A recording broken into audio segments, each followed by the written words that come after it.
Sa gitna ng mabilis na pagbabago sa mundo, nananatili ang ating misyon, ang ibahagi ang mensahe ng hindi nagmamaliw na pag-ibig ni Hesukristo para sa lahat.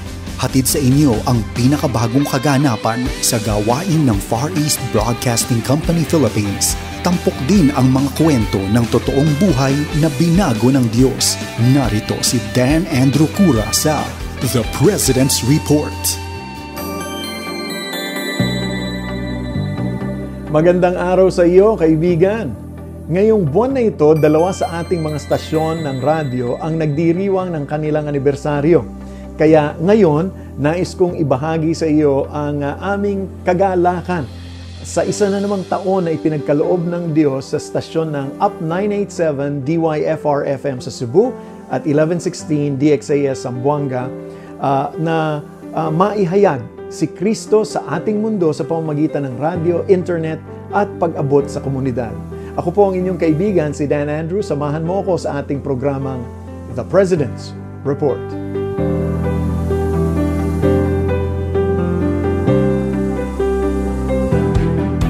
Noong nakaraang Sabado, Oktubre 9, ay idinaos ng Up 987 DYFR FM ang kanilang ika-46 na anibersaryo sa pamamagitan ng isang Zoomustahan upang muling makaugnay ang kanilang mga tagapakinig sa pamamagitan ng Zoom at Facebook Live. Sa pagitan ng mahusay na pag-awit ng ilan sa mga paboritong kanta na ipinatutugtog ng stasyon, ay ibinahagi rin ang ilan sa kanilang mga tagapakinig ang kanilang kwento ng pag-asa sa Diyos sa kanilang pagharap sa iba't ibang pagsubok na dala ng pandemyang ito. Pakinggan po natin ang ilan sa mga mensahe nila. Hi, I'm Major and I'm from Cebu City. COVID-19 brought a lot of uncertainties, and just like everyone else, I worried too much about the health and safety of my family. As many businesses closed, I also fear that I may lose my job and fail to meet my responsibilities as a breadwinner. There were many reasons to be anxious, but by God's grace alone, I was able to hold strong to my faith by reading and hearing His words constantly. Up 987 is truly one of God's instruments in bringing hope and biblical truth to everyone. Listening to your station is always a breath of fresh air. Your songs and messages are constant reminders of God's love and sovereignty. Thank you, Up 987, for bringing me and my family closer to Jesus in the midst of this pandemic. Hello everyone, I am Gian Paulo Cabanag from Mandawi City and I am a doctor. Almost 2 years into this pandemic and COVID-19 is still here wreaking havoc. And as a healthcare worker, I keep thinking, when will this ever end? How many people, how many loved ones have to die?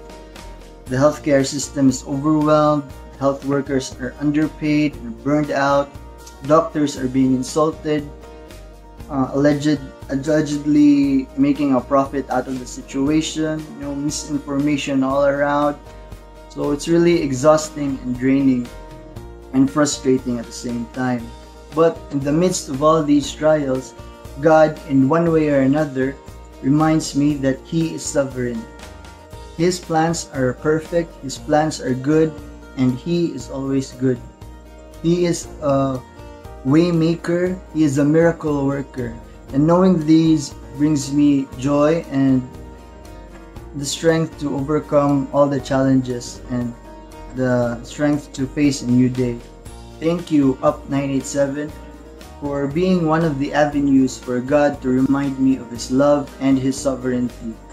From the inspiring words to the uplifting songs of worship, these rejuvenate my spirit and gives me brand new strength and hope to face another day. For all my fellow health workers and frontliners, thank you for being so selfless, doing what you do. The people need you right now, and I'm sure they are really grateful for you. May they see God's light shine through you as you heed the call. Let's turn to Him for strength to face all the challenges and risks that come along with our job. Even though the future is hazy and we can't see it right now, let's all claim that we shall soon see a victory because the battle belongs to our God.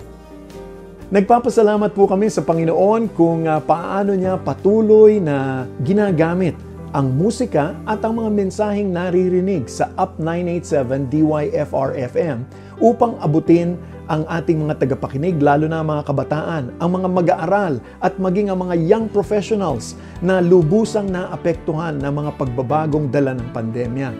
Sa pagsasahimpapawid nito sa loob ng 24 oras araw-araw, hatid ng Up 987 DYFR FM ang mga piling musika at mga mensaheng mula sa Biblia upang makapagbigay ng kaliwanagan sa gitna ng ingay ng mga alalahanin sa buhay. Mapapakinggan din ang istasyon sa iba't ibang mga online streaming platforms, kabilang narito siyempre ang ating FEBC PH Stream app para sa mga mobile devices. Kaya download na. Tunay ngang ang salita ng Diyos ay ito'y nakapaloob sa musika at mga mensaheng ibinabahagi ng stasyon na nakapagbibigay ng panibagong pag-asa, lalo na sa mga dumadaan sa panahon ng pagkabalisa at depression. Ngayong buwan ding ito, ang ating istasyon sa Zamboanga, 1116 DXAS, Radio Komunidad, ay nagdiriwang ng kanilang anibersaryo. Pinupuri natin at pinasasalamatan ang ating Panginoon sa patuloy niyang biyaya at kaloob sa nagdaang 53 taon.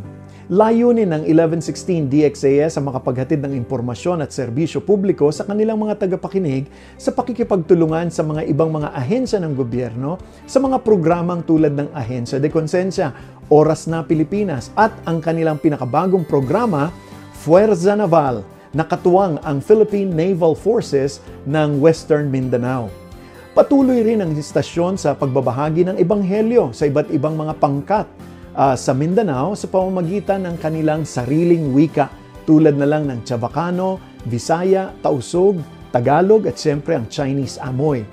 Inaanyayahan ngayon ng 1116 DXAS ang kanyang mga tagapakinig sa pagdiriwang ng kanilang ika-53 anibersaryo sa darating na Huwebes, October 28. Ang kanilang programa ay magsisimula ng ganap na 6:00 ng umaga at mapapakinggan live sa radyo at mapapanood sa kanilang Facebook page. Kung nais mo namang dumalo sa pamamagitan ng Zoom, mangyaring bisitahin ang kanilang Facebook page sa 1116 DXAS upang makapagparehistro. Patuloy po nating isama sa panalangin ang Up 987 DYFR FM Cebu, Life-Changing, at ang 1116 DXAS Zamboanga Radio Komunidad. Naway patuloy na ingatan at samahan ng Panginoon ang bawat kamanggagawa, mga tagapakinig, ang mga kaagapay ng ating mga stasyon sa panahon ng pandemyang ito. Naway patuloy ring gamitin ng Panginoon ang iba't ibang mga pamamaraan upang dalhin ang mensahe ng kanyang pagmamahal at kahabagan sa mga tagapakinig dito sa Pilipinas, maging sa labas ng ating bansa. Nagpapasalamat din kami sa Diyos sa suporta ng ating mga kaagapay tulad mo sa panalangin at pagtugon sa pinansyal na pangangailangan ng FEBC.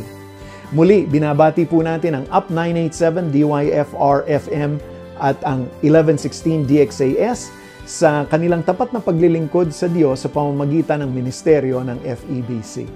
Maraming salamat po sa inyong pakikinig sa ating programa ngayon. Ako po ang inyong kaibigan, si Dan Andrew, para sa The President's Report.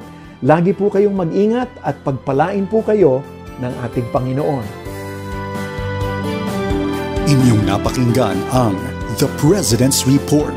Para sa karagdagang impormasyon ukol sa Far East Broadcasting Company Philippines o maging kaagapay sa panalangin at iba pang mga paraan, bisitahin ang FEBC website, febc.ph, at hanapin ang FEBC Radio sa Facebook.